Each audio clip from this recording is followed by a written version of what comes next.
Luc Beck, merci d'avoir répondu à l'invitation du Club de la Presse. Vous êtes l'auteur de Guide de l'autodéfense du licencié, édition Robert Laffont, de la déflagration à la reconstruction. Déflagration, le chômage, c'est un boom vraiment perturbant pour le salarié. C'est plus le licenciement. Le livre est construit en trois parties. Dans la première partie, il y a le moment où on apprend la nouvelle. Dans la seconde partie, le moment où on quitte l'entreprise. Et dans la troisième partie, le moment où on se reconstruit, donc on essaie de se remettre de ce qui est souvent vécu comme un traumatisme. Amaury Blot, vous avez lu le livre attentivement. Oui, absolument. Et je me demandais quel était le point de départ du livre. Est-ce que vous avez été vous-même confronté à un licenciement dans votre carrière? Est-ce que vous avez été dans la position de la personne qui licencie? Quel a été le point de départ du livre? J'ai pas été dans la position de la personne qui licencie. Je suis un journaliste de 50 ans, donc j'ai forcément malheureusement connu des licenciements, mais il n'y a pas un mot sur moi dans le livre. Il y a le témoignage de 14 personnes que j'ai interviewées qui ne sont pas journalistes. J'ai interviewé aucun journaliste. Et ensuite à ces témoignages, j'ai voulu ajouter le regard de 14 personnes ressources qui sont des experts et qui éclairent différents aspects du vécu psychologique du licenciement. C'était l'objet de mon enquête, puisque ce livre est avant tout une grosse enquête de 350 pages que j'ai voulu fouiller et détailler, mais il n'y a absolument aucun élément personnel. Et vous avez choisi de donner la parole uniquement à des cadres du privé qui ont entre 30 et 50 ans. Et vous avez délibérément choisi de laisser de côté le chômage des jeunes et des personnes Il y peu ou pas a, qualifiées. c'est pas exactement ça, puisqu'ils ont entre 38 et 52, et il y a des gens qui sont comptables, il y a quelqu'un qui porte des caisses et qui est manutentionnaire, ce sont des salariés du privé, mais pas des cadres. On croit qu'ils sont cadres, mais non. D'ailleurs, leur profession est signalée, mais d'abord le statut cadre est très très différent de ce qu'il était avant, mais c'est pas le cas du tout. Il y en a à peu près un tiers qui effectivement avaient des postes de direction, mais ce livre est vraiment destiné à tous les licenciés, et effectivement du secteur privé, puisque a priori quand on est fonctionnaire, on ne subit pas un licenciement. Les syndicats qui sont censés être la première ligne, en première ligne pour défendre les salariés, brillent un peu par leur absence dans le livre.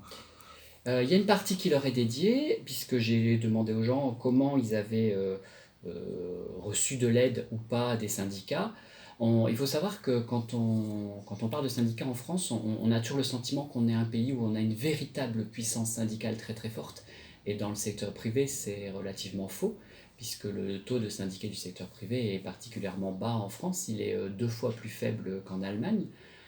Et il est 10 fois plus faible que dans les pays du Nord. Donc quand on parle d'un pays où il existe des forces syndicales, elles concernent majoritairement les très grandes entreprises et les très grandes entreprises du secteur public, et ça, c'est pas l'objet de mon livre. Après, il y a des syndiqués qui sont interrogés comme experts. Il y a un psychologue du travail qui représente un syndicat, il s'appelle Patrick Renaud. Et les syndicats m'ont en général pas spécifiquement ouvert leurs portes pour trouver des témoins. Et après, chaque témoin raconte son rapport avec les syndicats. On a aussi beaucoup, vu la faible syndicalisation dans notre pays, on a aussi beaucoup de gens qui travaillent dans des petites structures et qui n'ont pas de représentants syndical dans leur boîte. Il y a plusieurs personnes qui ont été licenciées, notamment une personne qui travaille dans l'événementiel et qui n'a jamais eu dans sa boîte un salarié syndiqué. C'est-à-dire qu'elle n'a pas quelqu'un autour d'elle, et quand elle a été licenciée, elle a fait appel, elle est allée à la mairie pour avoir une liste et elle a trouvé quelqu'un qui l'a aidé. Je pense pas du tout qu'ils soient absents du livre, je pense qu'une partie leur est consacrée. Après, il faut bien partir des éléments chiffrés qui sont quand même une faible présence syndicale, notamment dans les entreprises de petite taille. Luc, il y a deuxième mot, la reconstruction, le temps du chômage, le temps d'être demandeur d'emploi dure X mois. Je ne sais pas où il n'y a pas de statistiques là-dessus. La reconstruction, ne pas rester seul, se faire accompagner, dire du bien de Pôle emploi, en dire du mal, vous allez voir. Et ne pas rester seul, se reconstruire, créer, inventer une nouvelle histoire. C'est ça un petit peu l'essentiel de ce que vous dites à ceux qui sont concernés par le chômage. Moi, je donne plus des pistes de réflexion globale, et par exemple, j'explique aux gens qu'il faut résister aux fake news, et je leur donne des chiffres, par exemple, sur les emplois vacants, parce qu'il y a un gros mythe sur les emplois vacants. On nous raconte qu'il y a des millions d'emplois vacants, et c'est faux, puisque les économistes estiment qu'il y en a effectivement quelques-uns, mais c'est un chiffre qui est très très bas par rapport au nombre de personnes qui cherchent un travail. Au départ, on a une grosse mythologie, c'est-à-dire qu'on demande à des gens de chercher un emploi qui, dans bien des cas, n'existe pas. Mais il y a pas mal de gens de 50 ans, et effectivement, ils vont devoir retrouver une activité qui ne sera pas forcément un travail salarié. Moi, j'ai pas écrit un guide pratique, j'ai interrogé des gens qui racontent ce qu'ils ont fait. Donc c'est avant tout des récits de gens qui ont expliqué comment ils ont surmonté ce qu'ils considèrent comme un traumatisme. Le chômage peut être une chance dans un chemin de vie. Je dirais pas que le chômage peut être une chance, je dirais que le chômage peut être une opportunité. Et je parlerai pas de résilience, qui est un mot à la mode, je parlerai de reconquête. Et dans la reconquête, je pense que c'est difficile quand on est demandeur d'emploi de reconquérir l'estime de soi. On perd l'estime de soi quand on est licencié. Et socialement, les chômeurs sont regardés un peu comme des gens qui ont fauté. Et on fait souvent porter la faute sur l'individu, qui n'est en général absolument pas responsable de son licenciement. On n'a pas du tout un regard bienveillant, accompagnant vis-à-vis des chômeurs.